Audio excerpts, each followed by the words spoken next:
Assalamu alaikum wa rahmatullahi wa barakatuh. Is it on? No, that microphone is for recording, not for audio. Oh, okay. I need to use this anyway? All right, let's see if I can manage this with all my hand movements. This one's, okay. This one's working. Okay, Bismillah ar-Rahman ar-Rahim. Assalamu alaikum wa rahmatullahi wa barakatuh. I would actually like us to start with an exercise that we do at our school so we can be a little bit more in tune. What I do is I ask the students, this is usually we do it right before our Dhuhr prayer, but we do it at many different times. So the first thing I'm going to ask you to do is sit tall. So grow your spine. So what I tell them is now you've grown tall. And your spine is strong. That means that you have strength, you have courage, and you're going to use your strength and your courage. So sit tall. Then the next thing I say is find your breath spot. That's where you feel your breath coming in and out. Usually it's around your tummy. Next you're going to find, and this reminds you that your body is an amana, and it reminds you that you take care of your body, whether you're doing prayer, whether you're doing physical education, or whether you're just being still, but you get connected to your body. Last one you find is your heart spot. So find your heart. Some people sometimes don't know where their heart is. It's right around here. But if you ask a medical doctor, they'll say you can feel it in different places. Find your heart spot. And your heart spot, where your heartbeat is, reminds you that you talk to Allah Ta'ala from your heart, and He listens from your heart. It also reminds you that your heart spot is connected to every living thing, past, present, and future.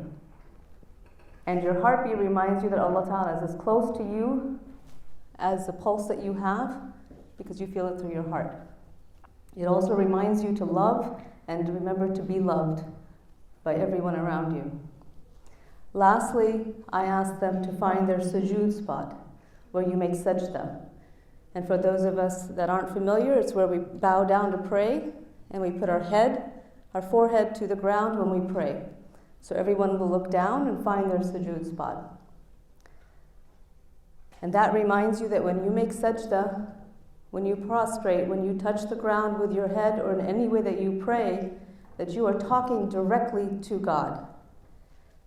And it's the most humbling spot, and it's also the position in prayer that lets your heart be lower than your brain and your head be lower than your heart, but it also continuously connects you to Allah Ta'ala. So you found your heart, your breath spot, you found your heart spot, and you found your sujood spot. And then I say, these three spots will go with you for the rest of your life, wherever you are, whatever you do, and whoever is around you. Nobody can take these three spots from you. So whenever you feel lonely, or you feel anxious, or you feel sad, or you feel happy, these spots will reconnect you in that way. After that, we take 3 deep breaths. Some of you may know that practice, and we just take a deep breath, and we'll do at least one together right now. And now that you found your spots, and you take a deep breath, and you inhale, and you hold for 5, and you exhale for 5. So the students usually put their hands up, and they count together. So we do an in-breath, which is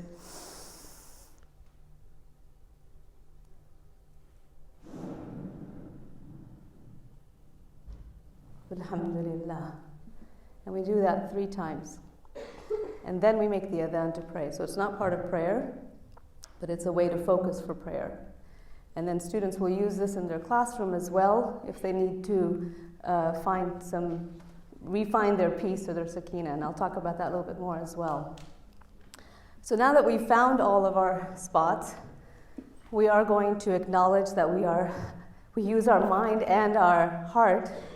And this has actually been kind of emotional for me as I've been here in Australia, to hear all the talks started with the mindfulness, remembering with your mind and your heart that we are on sacred ground in some cases, but also we know that it's stolen ground and that it's ground that belongs to the original people. So having to say that hearing it was emotional, having to say it is actually very emotional, and I can feel the connection that saying that makes in our minds. I took this picture from the History Museum in Sydney, and it says, social justice is what faces you in the morning. It is awakening in a house with an adequate water supply, cooking facilities, and sanitation. It is the ability to nourish your children and send them to a school where their education not only equips them for employment, but reinforces their knowledge and understanding of their cultural inheritance. It is the prospect of genuine employment and good health, a life of choices and opportunity free from discrimination. And this is from the annual report of the Aboriginal and Torres Strait Islander Social Justice Commission in 1993. So for myself, I want to be clear that we're not just acknowledging where we're standing and gathering, but that we're acknowledging the definition of social justice from the people whom we are acknowledging the existence of. So I wanted to really start with that for myself and for us as a group. The second thing that I wanted to recognize and remember is what happened this past weekend in 1995 in Bosnia. This is a representation of 8,372 cups of coffee. When the women in Srebrenica were asked, what do you miss the most about the men that you have lost from your lives? They said, we miss having a cup of coffee with them. So this is actually a representation of that loss in one of the most poignant ways you can think of. So I wanted to also recognize that and be present with the injustices and the oppression and the difficulties in so many different levels that we know as a humanity we have suffered through. So we keep all of that remembrance in our minds. Okay, so we've taken our breaths. We've been present. So I'm going to actually walk you through a few slides that we used in our last community meeting at our school. So our school, just to give you a sense of place, is outside of Washington, D.C. It's in Virginia, in the United States. We started about 20 years ago. We have preschool, which is age 3 up to 8th grade, which we call middle school. We made a conscious decision not to add high school because we really do believe philosophically and otherwise that it's those years, primary and middle, that the foundation is laid. And we want to strengthen that and then send them off to whichever direction they go in. So that was a decision we have made. We haven't asked to add, but we have decided to keep it that way. So it's one of about 300 plus schools in the U.S. We have been working with all those schools, so we have, alhamdulillah, a good collaboration and connection. I like to call our school a laboratory school, but people don't like that so much. So I call it an incubator, which sounds a little bit better. Many of the things that we do at our school, we've been translating it out. But I'm going to walk you now for just a few slides with the actual presentation that I gave students about justice. So I want you to get a feel for what the students are seeing when we talk about justice. And January is our month of really focusing on justice. So that's why you'll see it referenced. The first thing you'll see, this is the message to our students. Assalamu alaikum and good morning. Today is Wednesday, January 9th. Welcome to our January community meeting. This month's theme is fairness and justice. Allah Ta'ala is the most just, al-adil, and loves to see us act in ways that are fair to everyone. Justice is making sure everyone is treated fairly. Being fair means to make sure that everyone can succeed and that we cooperate with one another. Being just in our actions makes our home, school, community, and the world a better place for all people. Let's make it a wonderful month, practicing being fair and just, inshallah. Love, Miss Afeefa, and then the rest of the admin and the teachers. So the students read this out loud together in our community meeting. So we're all together during this time. And then they'll see this slide. So as you can see, it's the hadith that we all know, that we have interpreted for children. Right? Is there anything here that you see is out of place? Give me a thumbs up if it's okay. So this is how we introduce to them the idea of that hadith, and then it'll be replayed in many different ways. And this is the thumbs up, thumbs down that we did with them. So we'll just read a statement, and people will say fair or not fair, right? You can imagine some of them get people riled up. Especially when it's for the next test, the boys will get an answer key to help them study. The girls said, not fair, and the boys said fair. So it was interesting to see how they reacted as well. And in fact, girls not being allowed to go to school, boys are. The boys said, yeah, that's fair. Actually, they said, no, that's not fair. Why do we have to go to school? And the girls don't get to go to school. So we had a nice conversation about relativity, but also where that space comes from as far as what people think is fair or not. How many of you are familiar with Dr. Seuss? So we brought him into the conversation, and this is exactly the slide. They saw your little turtle, said, I know up on top you're seeing great sights, but down here on the bottom, we too have rights. That's right. Good readers. Unless someone like you cares a lot, an awful lot, nothing is going to get better, it's not. So we have a discussion about what this actually means. And I know there's a lot of psychoanalysis done on this book particularly. Some of it has to do with, is it socialism and so on and so forth. We don't really get into that, but we do use literature quite a bit. And then I asked the students, what does fairness mean? So you'll see on this slide, which they see as a group, this is what students came up with. What does justice mean, or what does fairness mean? And this is their conclusion. So we put it back up on the slide so everybody can see what their peers think it is. So it's not just a definition we're giving them. And as you can tell, it means balance. This is another slide that they see. So this they are working on all month, but this is part of our curriculum. This is vocabulary that they're learning from age 3. So they're learning this in preschool in very many different ways, as you can imagine. So it's as their age appropriate. But we get into some of these topics, and then I'll explain to you how it looks as well. But they get into these topics both in terms of vocabulary, but also in terms of experience. Then in this case, for this community meeting, we talked about the Freedom Riders, which I was interested to see in the museum that was also taking place here in Australia, and almost called, I think, the same thing. So we talk about what does that mean, and what did that look like for us in the US, and why do we care about that?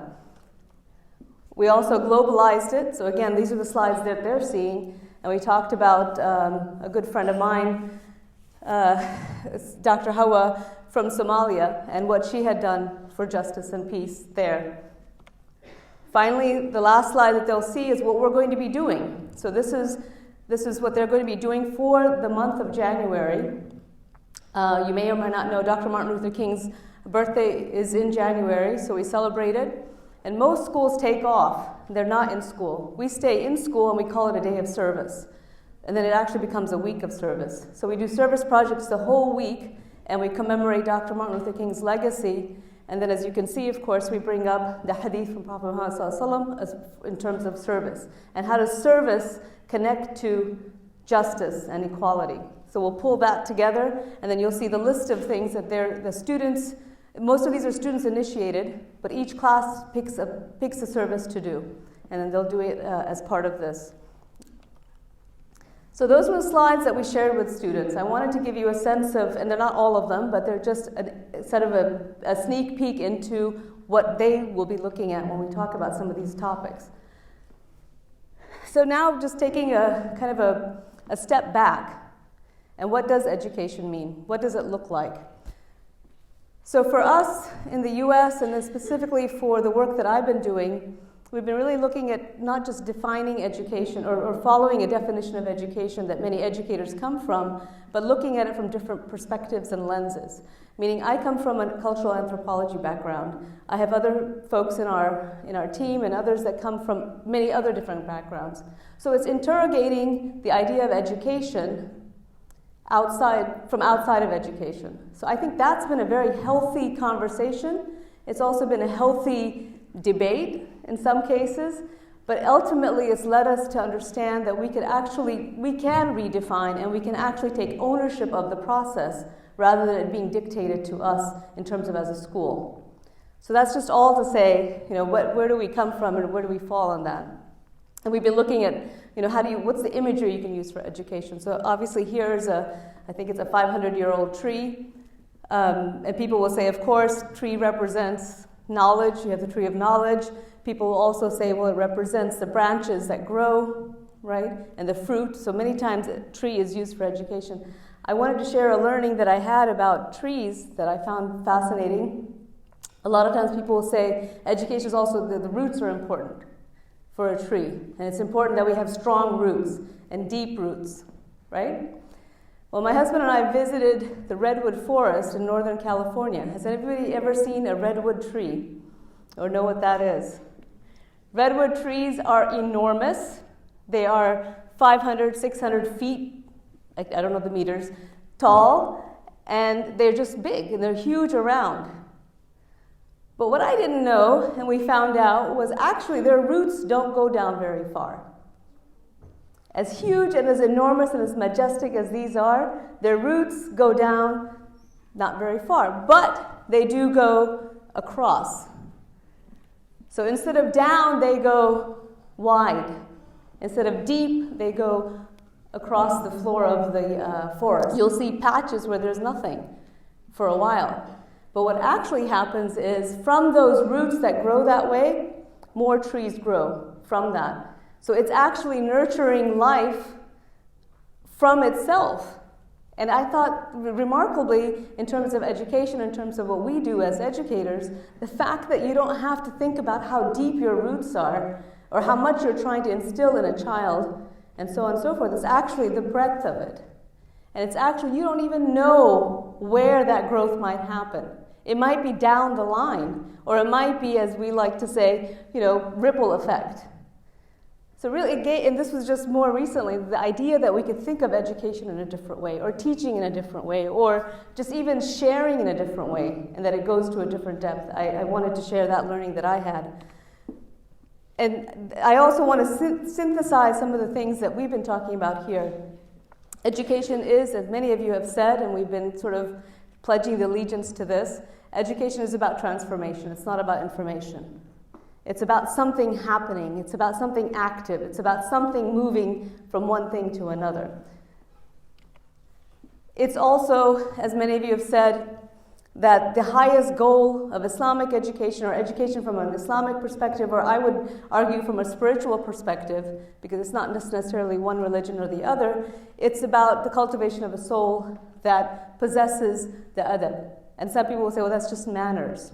It's not. And we know, Dr. Fareed mentioned it, but we've also known from many other contexts that actually it's much deeper than just good manners. It's this sense of connection. It's this sense of connectivity to each other and to Allah Ta'ala in a way that's genuine, authentic, and consistent. And the consistency part is what we try to build when we do tarbiyah.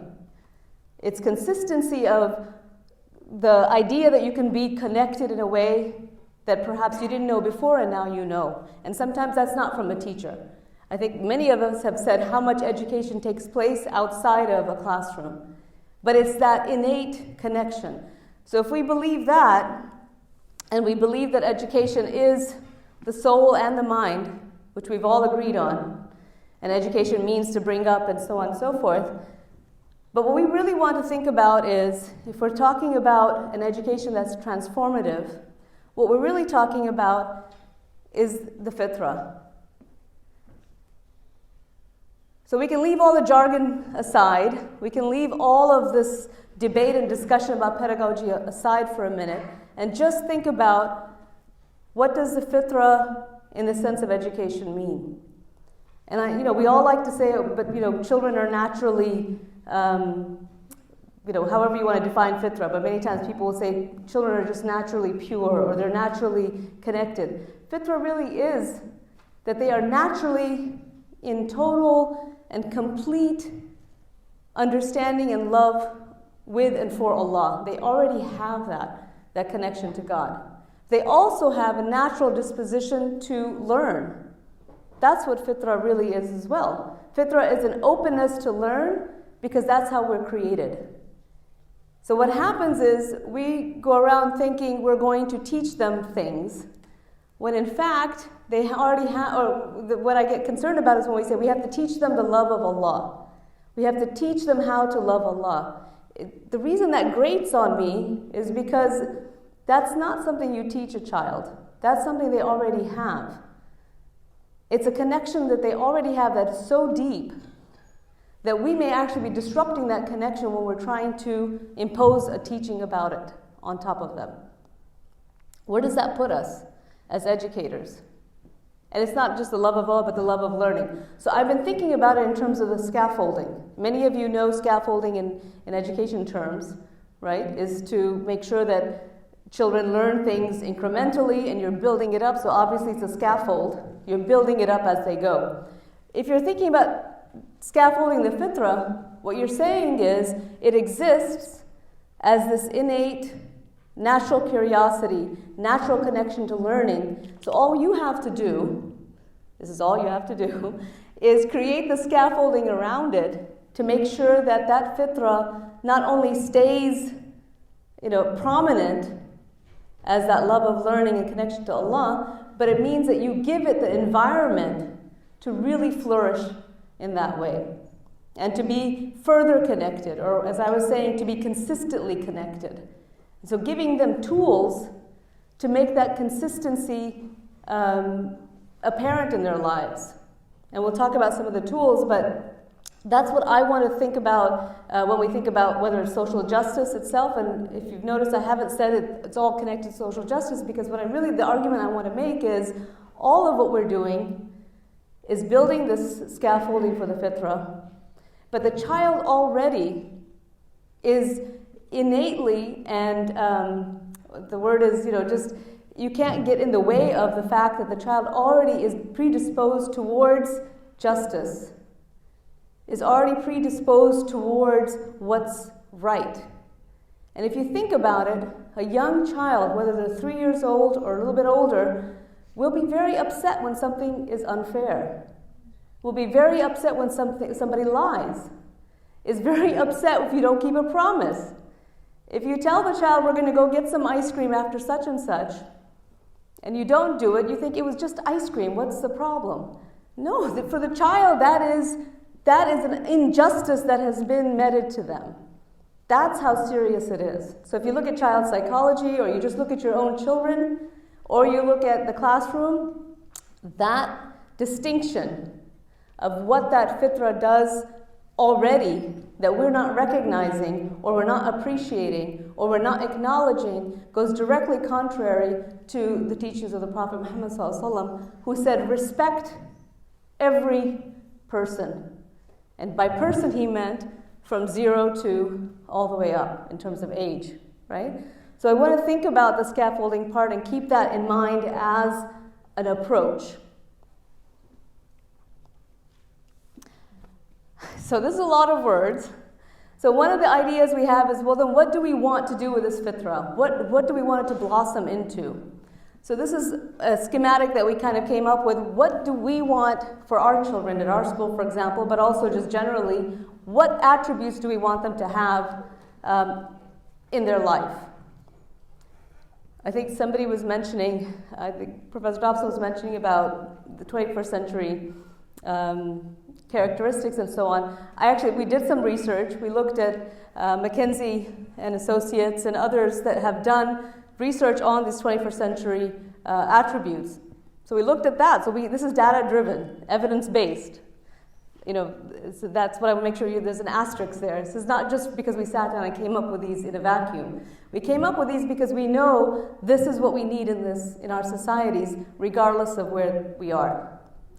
That we know, and then we know what it means to be contributing parts of our own communities.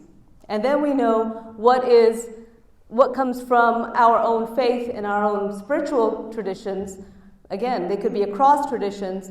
This is what we came up with based on all of that. Now, the exciting part for me is I actually showed this to the students. I said, what do you guys think? So besides the fact the boys said they don't have a heart, which was a mistake on our part, so we will be adding a heart to the boys. The other thing is that all of these attributes are for both. So we have to redo the schematic to kind of show that more, because some of them were saying, well, why do the girls get to be emotional, or empathetic, and the boys have to be accountable? No, it goes both ways. But the idea is that the students gave feedback. And they actually did say, and we took some things out and added some things because of their feedback for it. And that's really an incredibly important aspect as well. We were talking today earlier about agency, and so that was important as well. So this brought us to what are our core values. And we came up with these 6. It's a lot of words, I know, but these 6 now translate into this. So it's just, we have our mission, we have our vision, and now we have our 6 values, which to us is even more important than just the mission and the vision, because it tells us what we're going to do and be like, and why. These are our monthly themes, and this is based also on our mission and our vision and our core values. This is Einstein meeting, what's his name, Bill Gates. And the reason I wanted to put this up is to tell you that also part of it is that they're not just learning about these people, but they're learning about their histories and as people and what are their stories as well. And that's part of the core values that we have. Now, you know, in many different iterations we've said this, but I wanted to put it up as a reminder that you as educators are not just teachers, right? But you are murabbi, which is pretty heavy stuff. Because it means you're nurturing souls. Rabb is to take care and nurture something. That's why Allah is the Rabb, but we are each, in our capacity, given an amana beyond just the teaching part. So this is a training that I do with our teachers as Prophet Muhammad ﷺ as a teacher. So we take this murabbi idea. What did he teach us through his teachings about being a teacher? And I know a lot of this work has been done with Syeed and with much of the pedagogy work that you've done, but this is just a succinct way of representing it. And then each teacher has this in his or her classroom as well. And again, the students get to see this as well. They see it up in the classroom, and they get to say, wait a minute, you didn't repeat it 3 times to the teacher, and it holds them accountable as well. These are all coming from hadith and from sunnah that we've converted into these lessons for us, and many of them you'll be extremely familiar with. So what does a mu'allim look like? Those are our teachers. I wanted to share with you the idea that if a mu'allim or somebody that becomes one with the child. If you're not able to do that, if you're not able to have this sense of awe and mystery and wonder and exploration with the children, you're not really nurturing anything. Right? This is Mr. Yusuf. He's our PE teacher, actually. He does martial arts with our children. I gave out superhero capes and masks. We called our teacher superhero one day, and they all came running through the school with their capes on. The kids were excited. The middle picture is the teachers were dressed as book characters, because it was Books Alive, where we celebrate reading. So they picked their characters. And of course, I use Miss Karima everywhere. Miss Karima is not from Wakanda, although she'd like to be, but she was representing Wakanda itself, but she was representing the idea that that's one of her aspirations, is to be a person from a place like that. So in terms of representation, in terms of how we represent that with our students, and you can understand that the students can pick up on that love from what the teachers give them. Okay. So self-knowledge and connection to knowledge is very important. You saw I did the deep breathing with you. We do that with the young people as well. We also let them have their own space and understand when they need to take care of themselves. So here you have Amina, who's by the trees, who doesn't like to talk to anybody. She spends a lot of time on her own, but she's one of the most brilliant students we have. But nobody disturbs her when she needs her space, and she knows she needs it as well. How we teach prayer. So we teach it the self-knowledge of what your body is doing in prayer, what the blood flow is, what's going on in terms of the physicality of it. And we make that as part of the teaching as well. This is just a cover of a book that the 8th graders just published. It's on Amazon, actually, where they took a book of poetry and then reinterpreted it, and now they've given their own interpretation of it. So we're really encouraging them to have knowledge of the self, that you can be a producer and not just a consumer of knowledge. Place-based learning is something that I have been excited about ever since we started. I didn't know it had a name until now. You can actually Google it and look it up. Place-based learning just means you are learning about where you live in such a way that you are connected to it, right? Some of it has to do with sustainability and so on, but it's a whole way of connecting. And that's a sign from, we've adopted the street in front of our school, so you can see the students wear their nice vests, so you can see how they look. And they have their trash bags, and they go pick up trash, rubbish, and then they have to classify it. So there's a whole connection to science and to sociology, society as well, because they try to figure out why and what people are throwing away. They do this once a month. Cultural literacy is also very important when we're talking about curriculum, but we're also talking about embedding justice and social justice. This is a picture here. We were studying slavery, and so the students were studying slavery and were studying in the US. So one of the things that came out of that study was that in fact 30% of slaves that were brought to the US, forced to come, were Muslim. 30%, which means a lot. So one of the field trips is to go to George Washington, who is our founding president, go to his estate and lay a wreath there. That's kind of something that all the schools do. So we went there, and when we went there, we also said, so where are the slaves buried? And the lady, this was about 15 years ago, this picture was taken, the caretaker said, why do you want to go to the slaves' graveyard? We said, well, it's just a graveyard. Anyway, we went there, it was all covered up. You couldn't see it, and you can actually see we had to move things out of the way. And this says unknown on the graves. In any case, we had been studying slavery, history. We had been studying also the adab, or the manners of being in a graveyard. And we had also been looking at what some of the issues were with Muslims in the US. So connecting all of that together, what we did there was say Surah Fatiha. Because the students felt, when you go to a graveyard, you say the surah, but they also realized how they were connected to those people that were buried there as Muslims. And then for them to understand that if anybody tells you to go home as a Muslim, you can say, no, we have people buried here that were Muslim before any of you were even here. And that they carry that tradition and they carry that legacy. And they have owned that legacy as well. The other picture I have here is on the day that we had elections, when our present president was elected. And the reason I want to show you this is because our students were very worried during the campaign, the campaign that in 2016 now. They were very concerned because of what they were hearing about anti-Muslim stuff. And they really thought the people that were anti-Muslim, besides the candidates, were probably evil. They were probably, out to get them and hurt them. So we said, let's go find out.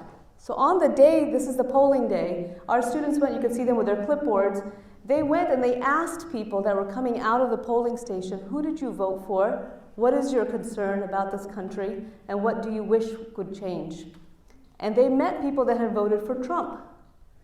But they had such honest conversations about it. They asked them, why did you vote for him? And the person responded, said, I don't have a job. I've been out of a job for this many years, and I don't know what else to do.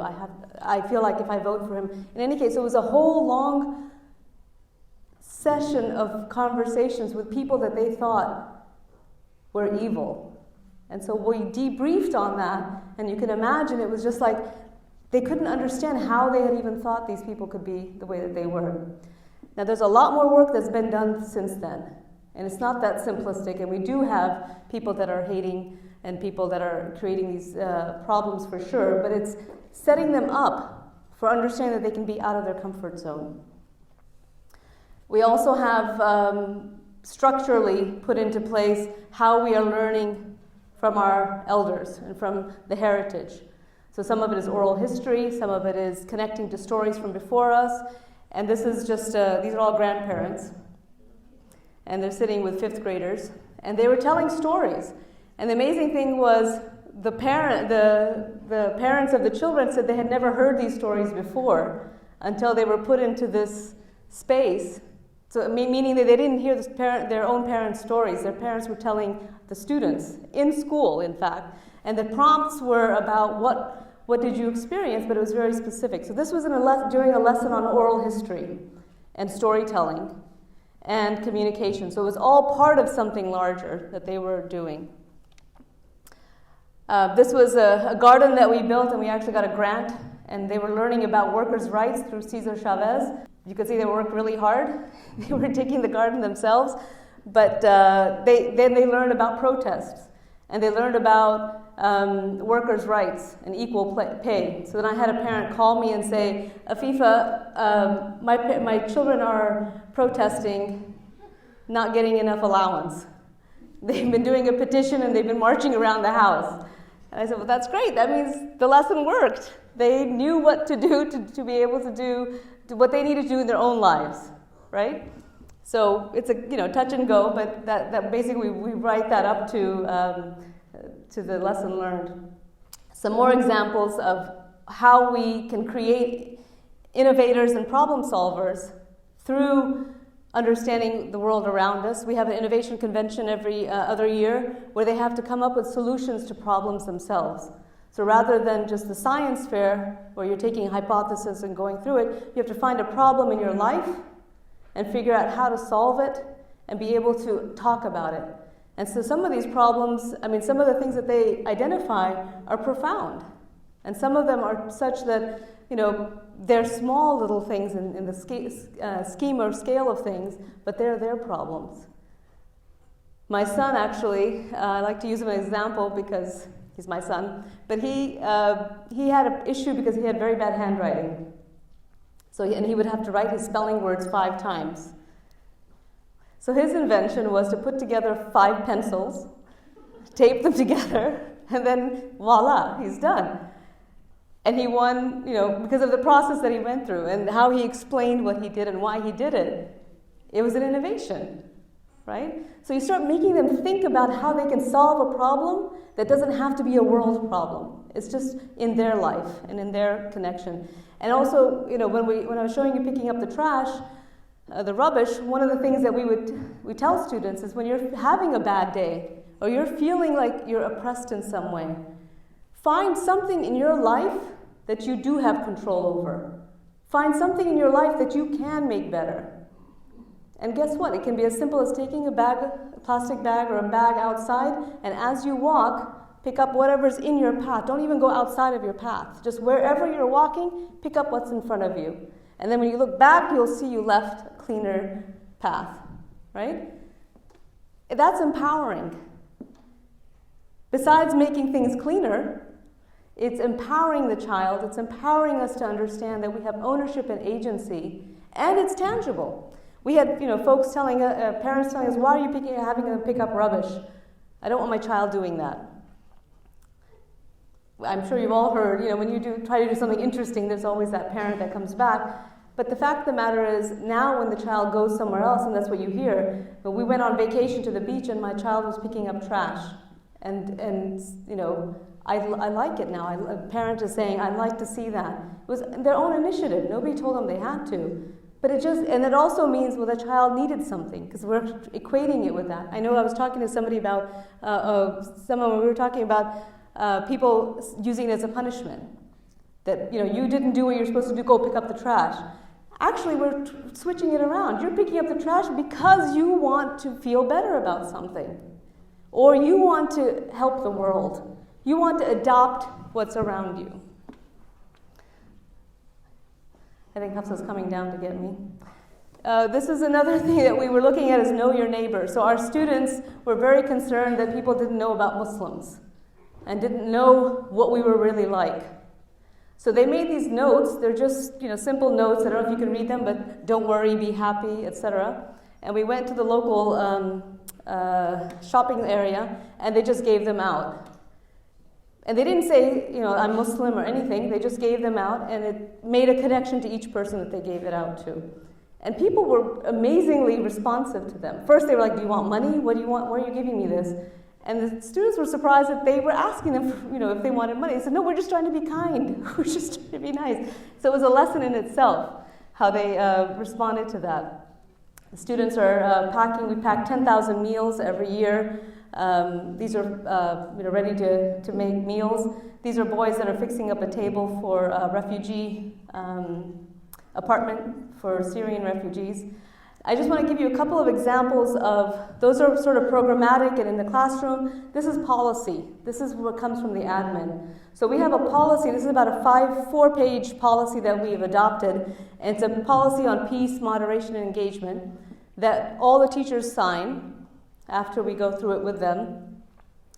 And we're getting to the point now that I would like to, and I would like feedback from you all, to create a social compact, which means having parents also sign on and saying we agree to, besides the fees agreement and all that, this is saying we align ourselves with the same philosophy with the school, right? So one of the things I'm looking at is social media use, right? And all these other pieces, and some schools do this already, so we've been looking at models, so that they feel like they are intentionally signing on to something, literally signing on to something, but also that they understand that this is the stance that the school will take. The Black History Month at AFA, that's a piece that goes to teachers. So it's a very specific, here's what we're doing for Black History Month. So you may know that February in the US is called Black History Month. For a long time, we didn't want to acknowledge it because we were concerned that we have it all just for 1 month.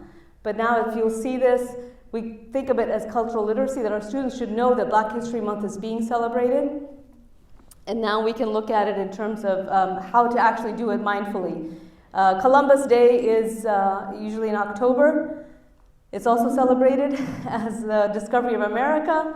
More and more places, and now we have also decided to celebrate it as Indigenous Peoples Day. And then there's a rationale for that we also give parents. So every time we make a decision like this, there's a rationale behind it, that everybody has to understand where this is coming from and that it's grounded in that. This is our lovely buddy bench. So we have Sakina space, and then these are examples of poster. So this will be a poster in the classroom. This will be the space that we use for Sakina. I can share some of these with you later on, but this is our counselor's office. This is what's on her wall. And again, it's about not just the programs and what we're doing in the curriculum, but it's even what's around you that you can look and see and be a part of. Restorative justice is something that we have adopted as an approach to discipline.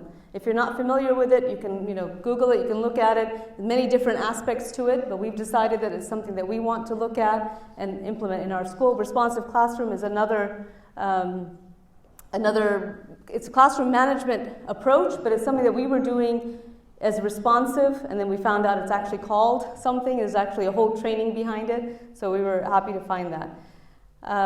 This is just an example of how one training we did with teachers about racism. So we're very deliberate about what we do with teachers as well as with others. So I'm going to stop here because I'm getting the moderator coming closer to me.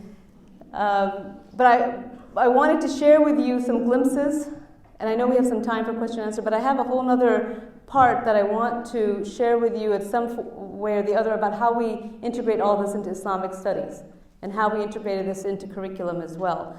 Because you'll see this is our sex ed program. This is just one page of it, but this is K through 8th, and you can see it's tahara, haya, physical health, mental health, spiritual health. So this will show you, each of those are standards that we've developed for sexual education and how they represent themselves. And then this is our Arab Islamic studies, how it's integrated. Again, you'll see for each grade we have a year-long theme for the grade across all subjects. So we integrate all our subjects together. The top you'll see is the year-long theme, and then this is akhlaq, and then we have aqidah as well. So there's no way you're going to be able to read this, but the whole point was just to relate to you that we have standards for each of these, and then they relate to the topic that they're studying all year long in each grade. And that's the integration piece.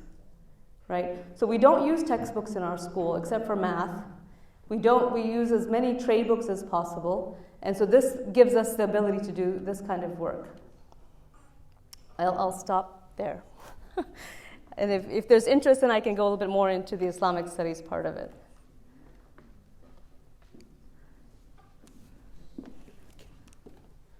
Thank you so much.